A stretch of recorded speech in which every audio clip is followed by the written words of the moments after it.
Twitter.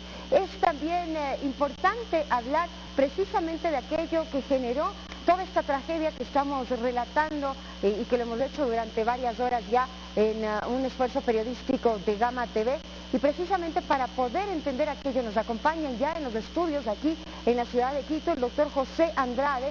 Él es secretario académico de Yachactec y también experto en sismo e infraestructura, y junto a él también está el doctor Ares Rosakis, consejero delegado de la Comisión Gestora de Yachac y también experto en catástrofes naturales y geología. Doctores, buenos días. Bueno, la costumbre, buenos días, buenas tardes en este caso. Quisiéramos también conocer un poco más por qué se dio este sismo. Bueno, para eso estamos aquí. Muchas gracias por el espacio. Un saludo a todos los televidentes. Ares nos acompaña aquí y él nos va a explicar un poco por qué sucedió este sismo. Ares, can you explain to us why did this earthquake happen? Of course, thank you for having me here. Very welcome. The dramatic story of the Muisne earthquake did not really start on Saturday night. It started 110 years ago with a 1906 earthquake that happened off the coast of Manabí. That was a very dramatic earthquake that had a magnitude of 8.8. This earthquake is the mother of all earthquakes in Ecuador. Yachactec will tell you the story of how this happened and what we can do to make things better for the future. Sí, para eso estamos aquí hoy, Marcela. Efectivamente, como lo ha dicho Ares, la madre de todos los terremotos grandes que hemos tenido, de su gran mayoría, está en la costa del Ecuador, en una zona que se llama la Lengua de Fuego. Esa lengua de fuego fue creada por el terremoto de 1906 y es una zona de ruptura donde todos los terremotos de magnitud 7 que hemos tenido en el país se han registrado en los últimos 100 años. Es decir, se han originado en esto que ustedes denominan la lengua de fuego. La lengua de fuego. Esta es la fábrica de terremotos más grandes que nosotros tenemos aquí en el país y se encuentra justamente esta lengua de fuego en la zona de Manabí y Esmeraldas, que es la zona que vemos hoy más afectada por el terremoto. Y el doctor Rosakis dice una cosa que realmente es muy impactante, es decir, este terremoto nosotros no lo podemos solamente decir que empezó, se inició desde la noche del sábado, lo decía el doctor, se inició mucho tiempo atrás, 1908. ¿Cómo pensar en esa posibilidad y cómo entenderlo científicamente? Correcto. Esto es gracias al entendimiento y al conocimiento que hoy venimos desarrollando en Yachactec, en la universidad, y conocemos ya que esta lengua de fuego fue el resultado de esta ruptura que se generó en 1906, como nos explicó Ares. Desde ese momento, en una frecuencia de aproximadamente 20 años cada vez, hemos tenido otro evento de magnitud 7. Se han generado 5 eventos desde 1906, desde esta madre que le llama Ares a este terremoto, hasta el que tuvimos el sábado en la noche de abril 16. Incluso en 1942 se generó otro terremoto en Muisne, que le llamamos nosotros el gemelo del que tuvimos en la noche del sábado, que tuvo incluso la misma magnitud, 7.8, pero que estuvo afuera de las costas en el Océano Pacífico y que causó muchos daños también a la zona. ¿Podríamos decir entonces que cada determinado tiempo en este sector se va a producir este tipo de eventos y en cuyo caso será de aquí en unos 20 años más que podríamos estar hablando de otro evento sísmico de similares características? Claro, los sismos no se pueden predecir, pero sí, y es importante decirlo y anotarlo aquí para que el país lo sepa, pero lo que sí podemos decir es cuál es su frecuencia y su periodo de retorno. En esta lengua de fuego la frecuencia ha sido de 20 años, hemos tenido 5 sismos de más de 7 grados en magnitud desde 1906 hasta hoy, y haciendo una matemática básica encontramos que el promedio entonces de retorno es de 20 años. ¿Qué es lo que ocurre que precisamente hace que en esta lengua de fuego se originen estos eventos sísmicos y por qué, por ejemplo, la afectación ha sido mayor en la costa ecuatoriana y no en la sierra, tomando en cuenta que Quito, por ejemplo, está más cerca a Pedernales? Claro, why don't you explain the part of a Nazca plate and I will explain the part of the soils that magnify the earth. Yes, on the coast of Ecuador, we have a subduction zone, which means that the Nazca Plate is coming towards the South American plate and is going under it, just off the coast of Ecuador. And at the point where this goes, all these earthquakes are taking place. The 1906 earthquake ruptured a very big area, the Lengua de Fuego, of about 500 kilometers. And since then, about 5 major earthquakes have happened there, and this one also followed. However, this is the area that will generate the earthquakes. This area is next to the area of biggest hazard for Ecuador, the flatlands. And Professor Andrade will explain to you what is the nature of the soils. Claro, como lo ha dicho Ares, aquí es donde tenemos la zona de choque de la placa de Nazca, que se introduce literalmente al continente a una velocidad de más o menos 50 milímetros por año.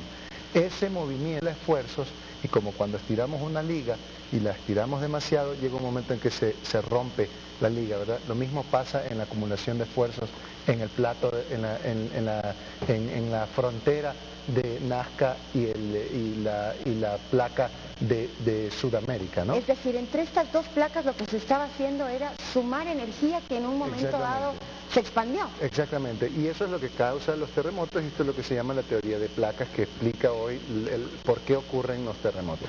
Ahora bien, tú preguntabas por qué hubo más daño en Guayaquil, que está mucho más lejos, o que está más lejos del epicentro, que en Quito, que está relativamente más cerca. Y para eso hemos traído aquí esta ilustración, porque esa es una de las preguntas básicas que se nos hace estos días.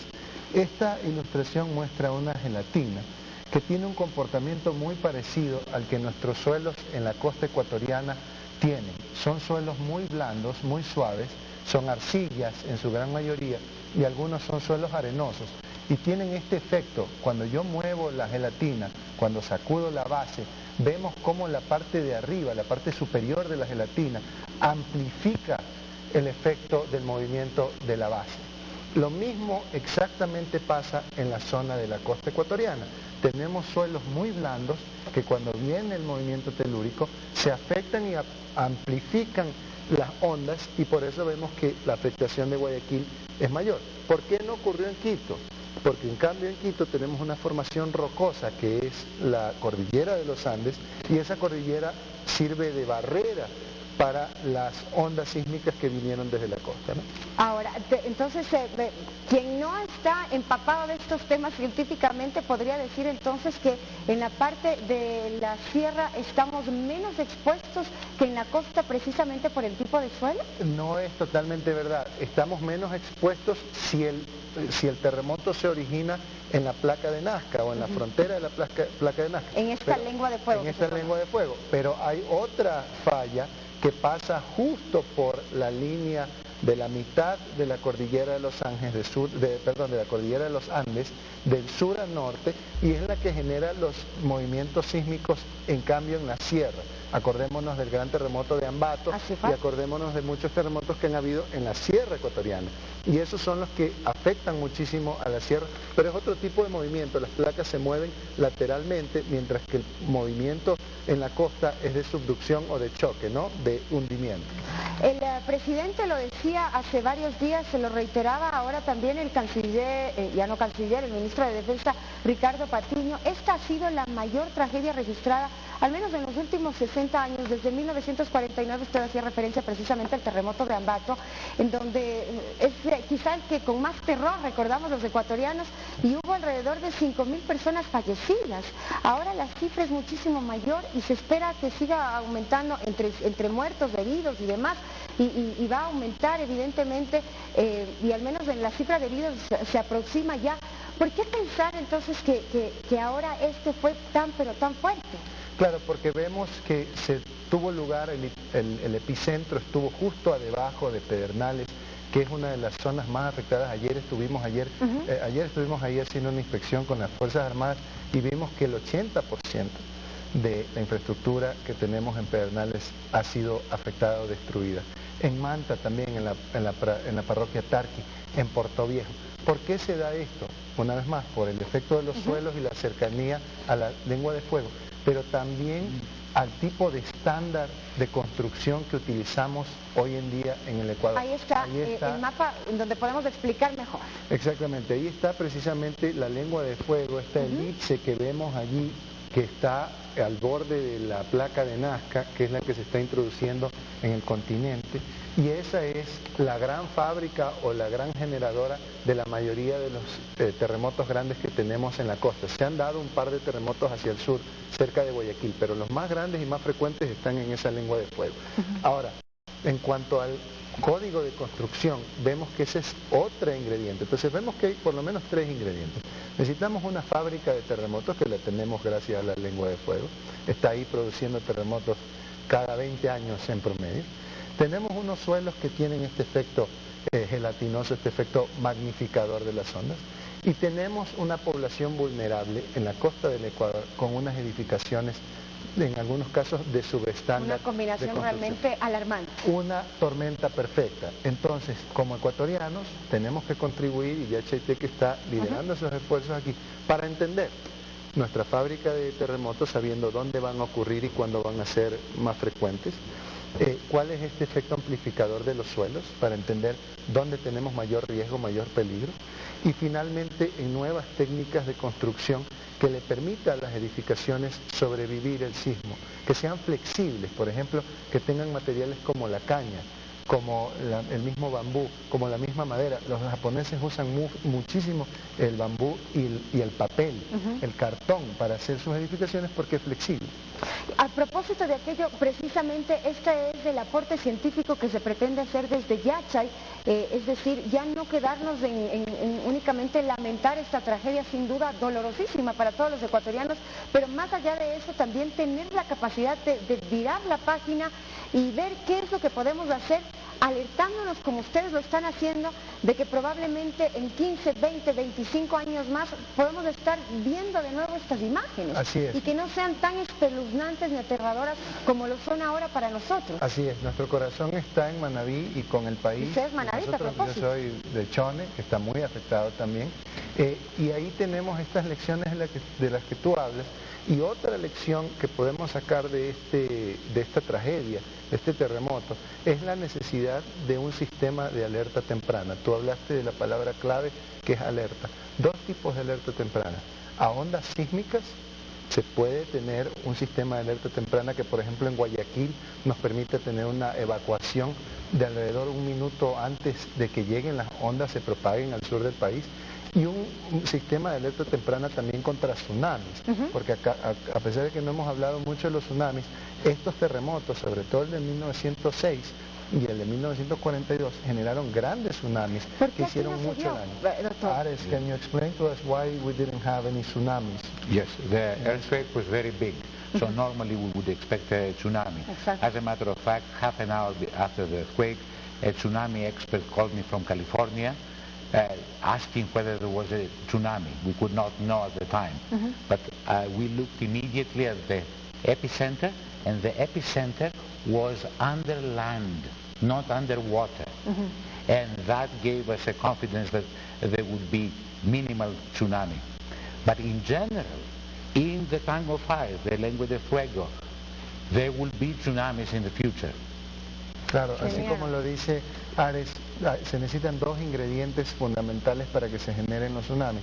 Uno es un terremoto de gran magnitud, como lo fue el de ahora de Muisne y Pedernales. Eso al menos lo teníamos, ¿no? Eso lo teníamos ese ingrediente, pero el epicentro debe estar aguas afuera, para que haya una columna de agua que sea la que genere la onda, la ola, que es la que eventualmente golpea a la costa. Y siempre pensamos en un tsunami que viene hacia la costa de Ecuador, lo cual es correcto, pero acordémonos que el tsunami también va para atrás y afectaría las Islas Galápagos.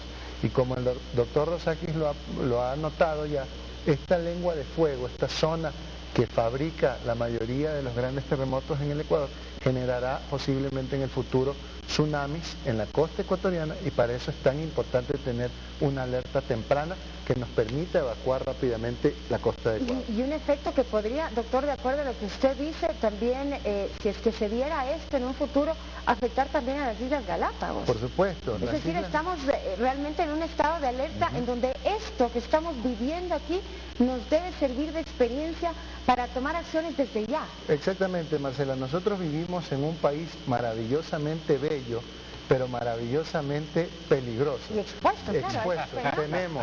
Tenemos todo aquí. Tenemos terremotos, tenemos tsunamis y tenemos que estar preparados.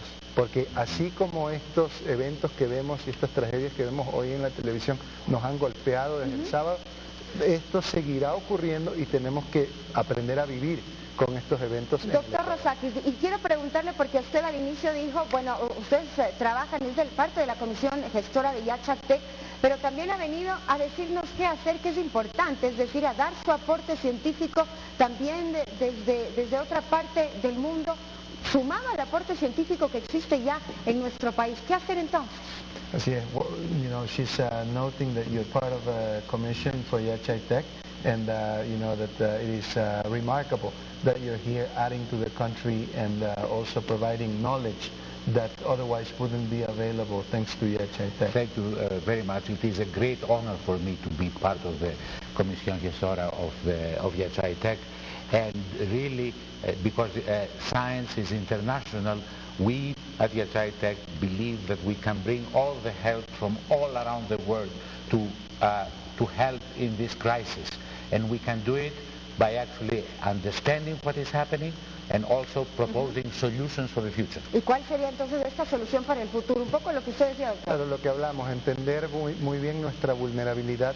No podemos tener soluciones hasta que no entendamos cuáles son nuestros problemas, nuestras vulnerabilidades, y empezar a trabajar en un sistema de alerta temprana. Es sumamente importante para el país tener esto listo. Bueno, entonces hay que empezar a trabajar en esto, es decir, una vez que ahora termine y concluya esta etapa dolorosísima que estamos viviendo como ecuatorianos, empezar ya a tener estos esfuerzos de reconstrucción de la costa ecuatoriana, y el aporte de ustedes sin duda será muy valioso. Muchas gracias. Gracias por estar aquí, gracias doctor también por tenerlo en